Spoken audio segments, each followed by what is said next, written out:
I'm recording this during the afternoon of Tuesday the 9th of December 2025 as Storm Bram batters the UK. Flights, ferries, rail services cancelled, thousands of homes without power, numerous roads blocked due to flooding and tree branches or trees down, all because of the combined impacts of rain and wind from Storm Bram. I'm going to be taking a look at the very latest from this storm and what we can expect during the rest of Tuesday as well as into Wednesday. Plus, are there any more wild weather systems on the way during the next week or two? Welcome to the Met Office Deep Dive. We do these every Tuesday on our YouTube channel. They are in-depth looks at the UK's weather. If you're just wondering whether it will rain or not, this might not be the video for you. Believe it or not, we get comments like that all the time. I just wanted to find out if it's going to rain. We've got lots of shorter videos on our YouTube channel. This kind of video looks at the forecasts in a much more analytical way, the whys and wherefores behind our weather. I'll certainly be looking at Storm Bram, the inner workings, a peek behind the curtain of the weather forecast this week, plus some uncertain weather to come during the next few days, especially the weekend. But before we come on to what we're expecting, let's take a look at what's already happened with Storm Bram. This shows 24 hours worth of rainfall radar footage. It's going to start again now from Monday afternoon, plenty of showers around, but then the main area of rain ahead of Storm Bram moved into the south on Monday evening, and you can see the brighter colours there indicating some very heavy rain indeed across much of Ireland into western parts of the UK, Wales, the southwest continuing to see heavy rain through the morning. But the worst of the wet weather is now easing away, and totals up to Tuesday morning, from Monday evening to Tuesday morning, easily have exceeded 80 millimetres across some of the wetter spots of South Wales and Dartmoor. One site in Dartmoor has seen more than 100 millimetres of rain. Now, sometimes when these values are quoted, they are compared with monthly averages. For example, the average rainfall we'd expect in Devon for December. But of course, that kind of analysis compares the wettest spots in, for example, Dartmoor with an average for December. And a much better way to look at it is via a map provided to me by one of our Deputy Chief Meteorologist, Dan Holly, a percentage of the rainfall for December on a map that shows that actually it's not necessarily the places with the highest rainfall totals that have seen the highest percentage of their December rainfall, because some places are on average much wetter than others. So Dartmoor, 20 to 30% of its December rainfall. This is, by the way, comparing the forecast rain, which has more or less happened, the forecast rain for Monday evening through to Tuesday morning, with the December average. And it shows that, yeah, for Dartmoor, 20 to 30, but just to the north there, 30 plus. And there are some spots over here, southeast Wales into parts of central southern England, where it's 30 to 40%. So typically 20 to 30%, and in some places up to 40% or so of their December rainfall has fallen during Monday night into the start of Tuesday. We've still got some rain to come during the rest of the day and into the start of Wednesday from Storm Bram, most especially towards the north of the UK. But these are the areas where we had yellow and indeed amber warnings. They are areas where we've seen an exceptional amount of rain in the last few months, and so they are saturated. They don't need extra rainfall, and so the impacts have been more considerable in these areas. Just to illustrate how their rainfall in South Wales and southwest England has compared through the year so far, we've got this graph here that shows the total rainfall accumulating through 2025. That's the black line here on the bottom, compared with the average through the year, and that's the central black line. And as you might expect, it was considerably below through the spring and through the summer for southwest England and South Wales. But that deficit that reached a peak at the end of August has been nibbled away, certainly through September, and then more especially since mid-October. We've seen that deficit in rain disappear completely by this stage. And these are rainfall totals going up to the start of Tuesday. So now we're just slightly above for this point in the year, up to the start of the 9th of December. And that's following months and months of rainfall deficit. So actually, that deficit has completely gone for southwest England and South Wales. The same can't be said for East Anglia. This is the same graph, but for East Anglia, you can see a much bigger deficit in rainfall building up through the spring and summer. And then through the autumn, yeah, that's been nibbled away, but not to the same extent. We've still got this deficit. So one of the most common comments that we get on our videos is, why are there both rain warnings and hosepipe bans? Well, the answer is that the rain warnings and the hosepipe bans aren't in the same part of the UK. The rain warnings recently have mostly been South Wales and South West England. Quite rightly as well, of course. Monmouth was flooded a few weeks ago, and we've seen significant impacts today across South Wales and South West England. But the hosepipe bans, the water restrictions that are still in place, are in eastern parts of the UK, where there is still this considerable deficit in rainfall despite the wet weather that we've seen recently. It's going to take a lot more rain to make up that deficit after such an extraordinarily dry spring and summer. So that's the rainfall. The worst rainfall is out of the way. The impacts will be ongoing, I'm sure, for some time to come. Let's take a look at the storm itself and where it's come from and how it's developed, because it's quite an interesting meteorological feature. It has, of course, deepened rapidly during the last few hours. It continues to deepen as it works its way to the northwest of the UK. And I'm just going to pause it here. This is Monday, and this shield of cloud, there's the Azores, shield of cloud just to the north of the Azores. And if I just play it slowly through here, you can see how that's then deepening and developing as a storm moving into the UK. And here's the centre of the storm. Now, there are lots of fascinating aspects to this storm that I could talk about, but I'm going to focus on the reasons behind the location of the strongest winds.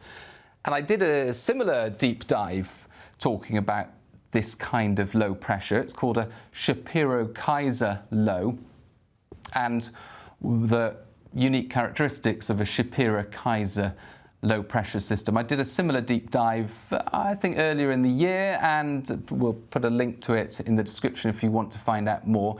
And I compared it to other types of low. So this is a particular kind of low, and the name Shapiro-Kaiser comes from the two chaps who discovered it, and it's a type of low that you often get over oceans. It's a type of low that often deepens rapidly, and it has a particular structure that differs from other types of low.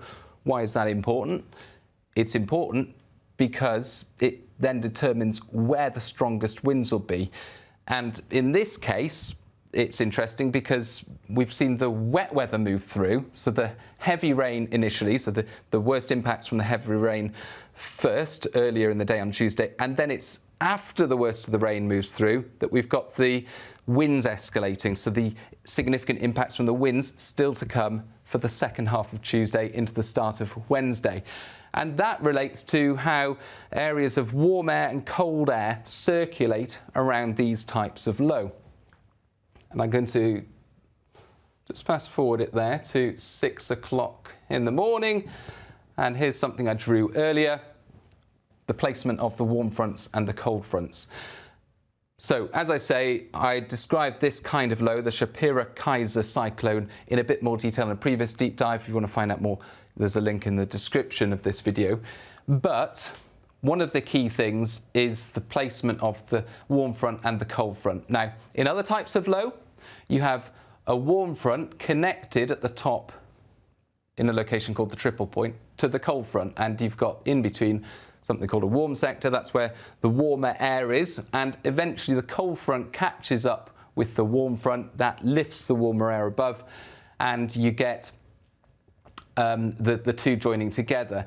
In this type of cyclone, they are more fractured. So the cold front is more separate from the warm front. The warm front goes up here, the cold front goes along here. And as a result, and this is the key difference, the warm air wraps around the centre of the low. So this is the key difference. There's the centre of the low, and you've got the warm air that's moving up here, wraps around the centre of the low. So it goes in here, tucks in, okay? In another type of low where you've got the cold front, the top of the cold front joined with the top of the warm front, the warm air doesn't wrap around the centre of the low, and instead you get a cold core, so the centre of the low is cold. In this type of low, because the fronts are fractured, it allows the warm air to sneak in and wrap around the centre of the low, creating a warm core. Why is that important? It's important because if you've got a warm core, you've got more rising air in the centre of the low. That adds energy and it tightens the pressure gradient. In other words, it creates stronger winds circulating round the centre of the low. And that's why you can often get this explosive deepening. That's what we've seen during the start of Tuesday. Because these fronts are fractured, they're separate from each other. Warm air wraps around, centre of the low, warmer, rising air, fuel for rapid deepening and stronger winds around the centre of the low. And so it's around the centre of the low as this warm air is tucking in. And actually behind that, by the way, you've also got colder air from higher up in the atmosphere being forced to come in and collide. So that adds a bit more energy as well, some buoyancy. So it's around this area that you get this tightening and you get these strong winds wrapped around the very centre of the low. In other types of low pressure that I described, where the warm front and the cold front are more connected, you get a cold core. The strong winds a bit more spread out, perhaps more associated with the cold front. In this case, they come in. The heavy rain is associated with the warm front. We've seen that go through. As that heavy rain clears through, we've got showers following. Then the centre of the low brings those strongest winds. So hopefully that made sense. As I say, there's another description about these types of lows in the description. But what that essentially boils down to, excuse me, is that during the rest of Tuesday, we're going to see the winds quickly pick up. So yes, although the heaviest rain is moving through, actually I'm going to show this on the bigger picture because that helps to show how that low pressure is shaping up. Here's the jet stream, by the way, the jet stream helping to deepen the area of low pressure. But what's significant about this is the shape of the low. And it's elongated here, and you've got these tightly packed isobars. By 5 p.m. Tuesday, tightly packed isobars into Northern Ireland, into Western Scotland, as that low undergoes its deepening because of the jet stream, because of the warm core. So the low pressure deepening, and its shape has been a little bit awkward to forecast over the last couple of days. Subtle changes in that shape have led to key differences in the number of isobars passing through Northern Ireland.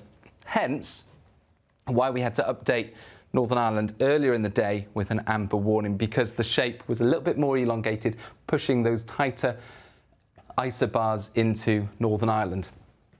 So, tightly packed isobars into Northern Ireland, Western Scotland during the rest of Tuesday. That's where the strongest winds will be focused, around the centre of that low pressure, rather than associated with the cold front. It's that cold front is more detached.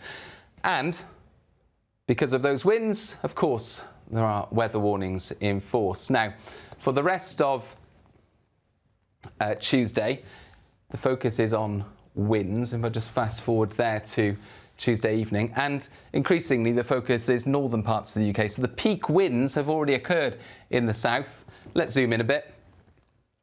And you can see a broad yellow warning covering parts of North Wales into northern England, the whole of Scotland and Northern Ireland.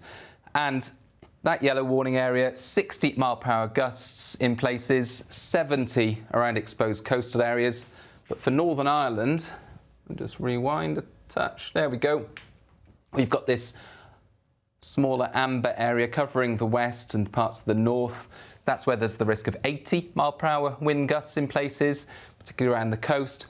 Northwest Scotland, so Isle of Mull up to parts of Sutherland, Caithness, we've got this amber warning. That's where there's the risk of 80, perhaps 90 mile per hour wind gusts during Tuesday evening and the early hours of Wednesday. So it's northern parts of the UK now that are the focus for the strongest winds. What does that look like on the wind gust graphic? Here we go. So we start off Tuesday with some very windy weather across many western parts of the UK, but by the time we get to Tuesday evening, that's when these very strong winds are coming into Northern Ireland. So you can see on the colours there, widely 50s, in some places 60 or 70 mile per hour wind gusts for Northern Ireland. And then this swathe of intense winds reaching parts of Western Scotland into Mull there. And if I play it forward into the rest of the west and northwest of Scotland, peaking during the evening. And then eventually, overnight, those winds move into Orkney and Shetland. And in fact, they die down for a time Wednesday morning, but then there's this other swathe of strong winds. Again, 70 or more mile per hour wind gusts into the far north of Scotland. So this is Wednesday afternoon. So we've got the winds peaking across Northern Ireland and northwest Scotland Tuesday evening. Overnight, the peak of the winds pushes into the far north of Scotland.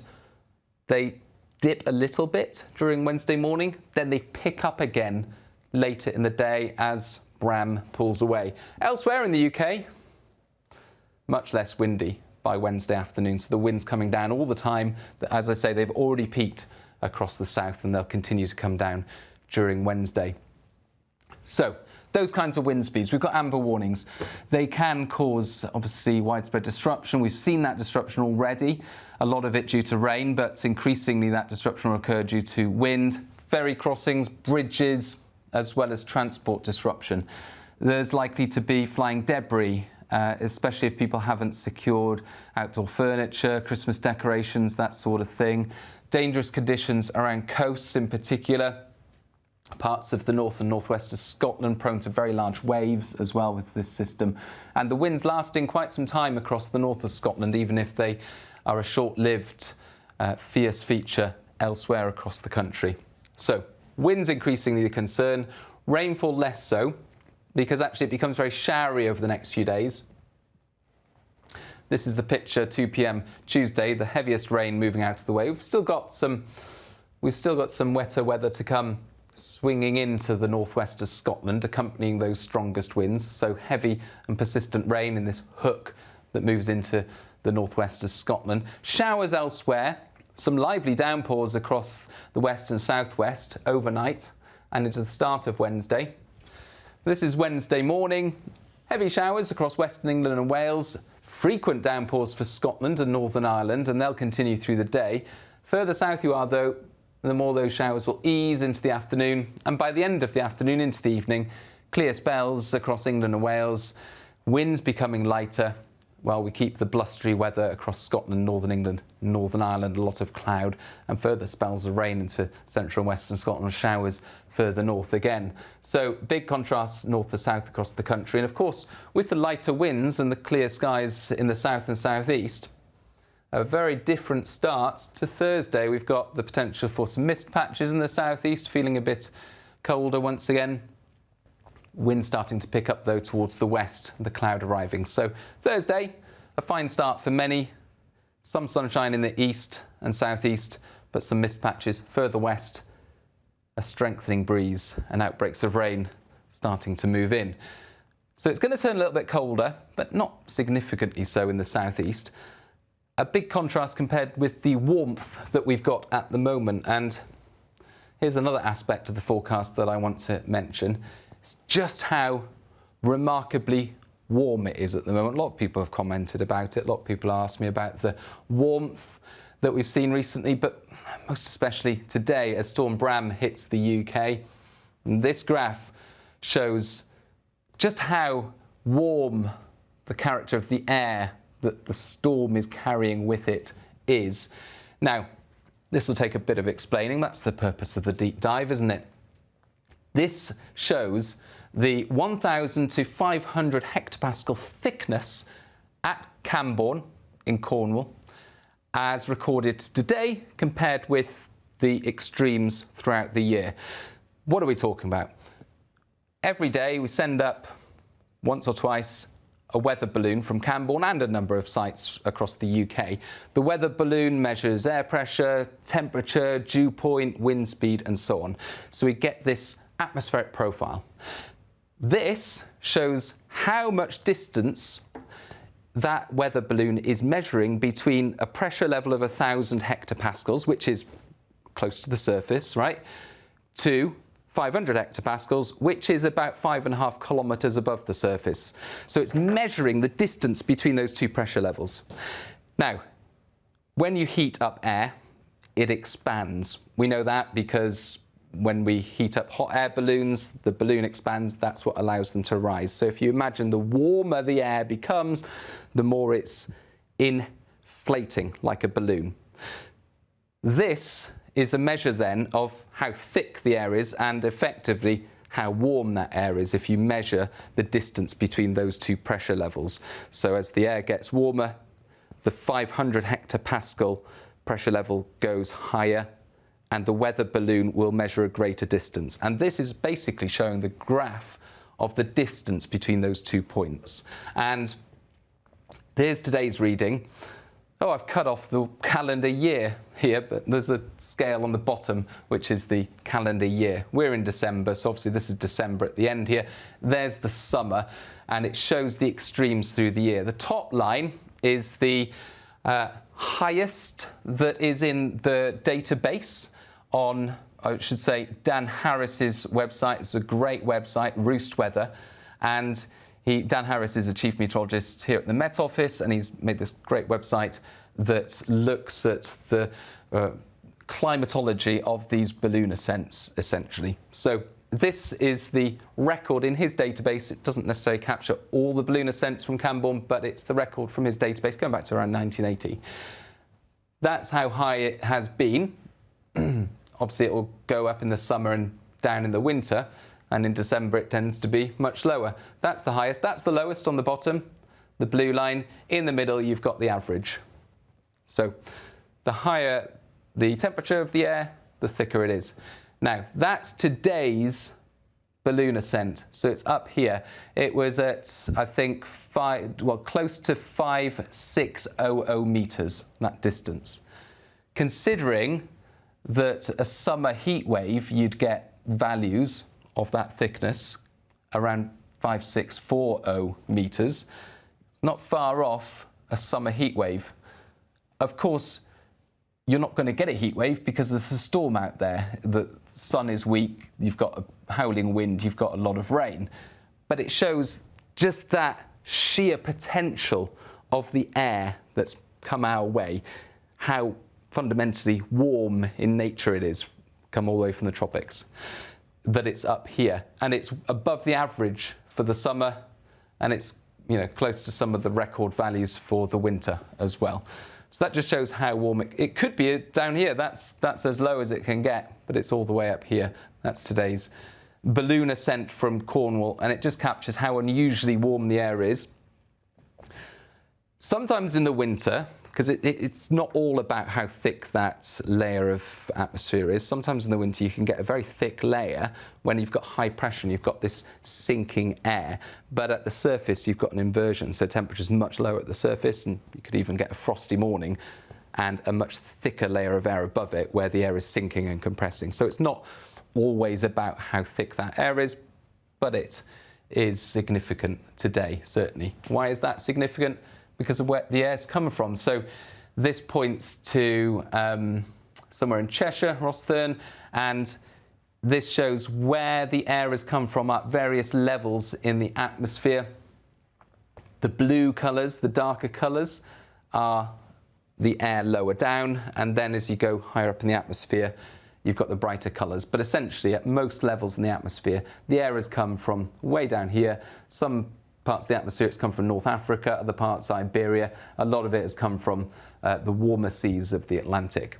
And so that's where the air's come from. We've had this plume of moist and very mild air come our way. Of course, that's significant because it's helped temperatures to climb to unusually high values. McGilligan in Northern Ireland has already recorded a temperature of 16.3 Celsius. Their December record is 16.7 Celsius. Northern Ireland's December record is 16.7 Celsius. That's not far off. And the last time Northern Ireland recorded a temperature of 16 Celsius or more in December was 2000. So it is significant because it's helped temperatures climb into the mid or even higher teens. But it's also significant because a warmer air mass can contain more moisture, hence all the heavy rain that we've seen. And although temperatures will dip over the next few days, it's going to stay mild, double figures, if not teens, during the next few days. How does that compare with average? These maps show Tuesday's extraordinary numbers there. Some 6 or even 9 degrees above average across the whole of the UK, aside from parts of northern Scotland. Wednesday, not quite as mild, but still above average, 3 degrees or more in places. So temperatures staying well above average by day and by night. Double figures for many, although, as I mentioned, Thursday morning dipping into the single figures, a bit of a fresher start during the next few mornings. Now, later this week, yes, it's going to stay changeable. We've got further spells of rain moving through, but nothing particularly impactful through Thursday into Friday. Essentially, there's a slow-moving band of rain coming in. But the next thing that we are concerned about is Saturday's weather. I'll just point out what's happening using the Met Office model.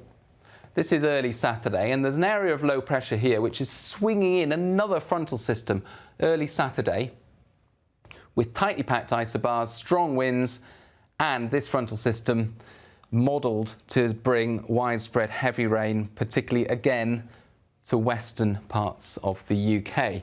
What does that look like?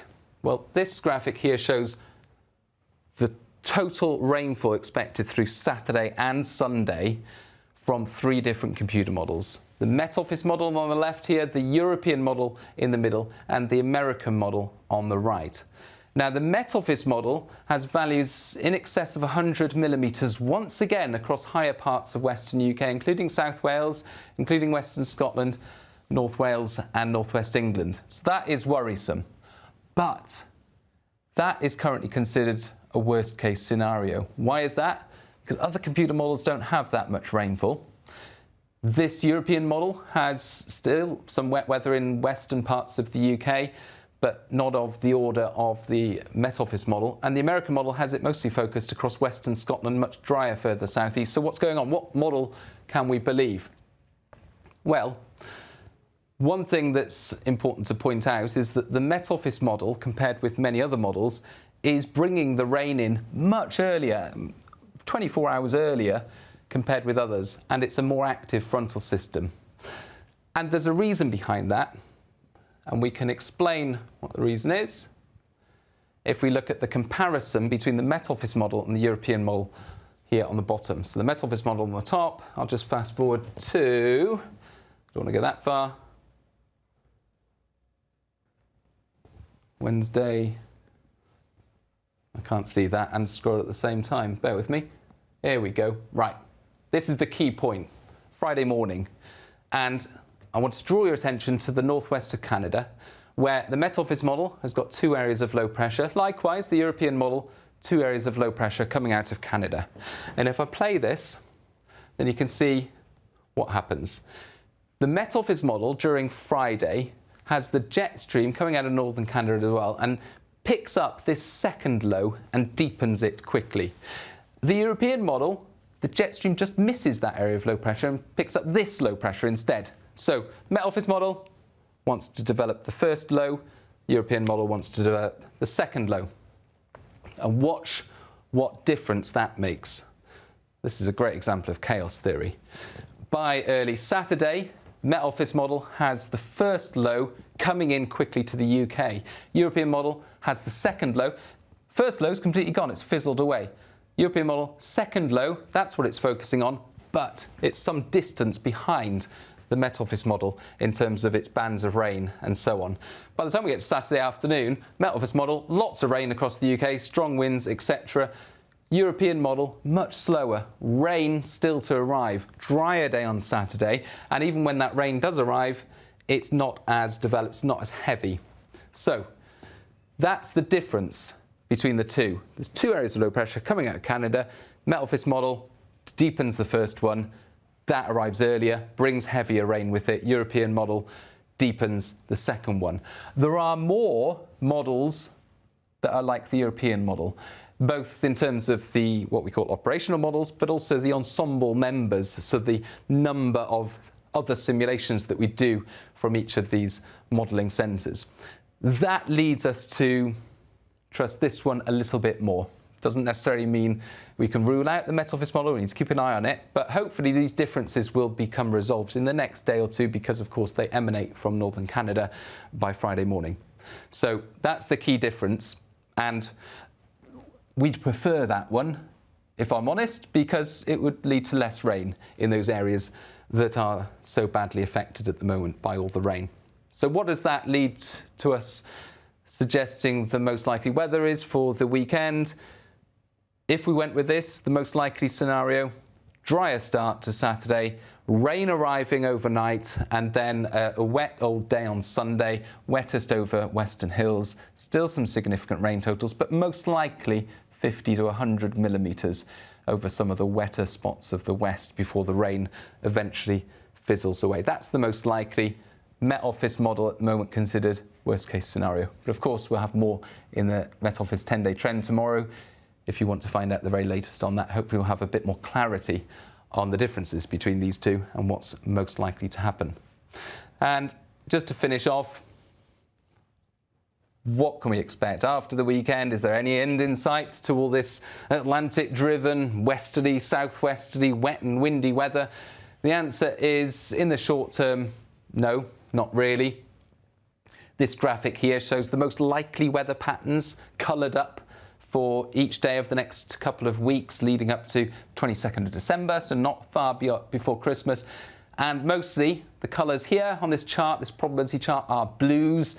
Mostly this shade of blue, southwesterlies, that's what this map's showing, and it's showing temperature anomalies compared with average. So southwesterly winds, warmer than average, spells of rain and showers, and strong winds at times. That's the most likely weather scenario through next week and into the start of the week after. But at the moment there are some subtle hints. I wouldn't put too much into them, but there are some subtle hints of some more settled weather, or at least less unsettled weather, evolving through that week of Christmas. No signs of any proper cold weather or snow.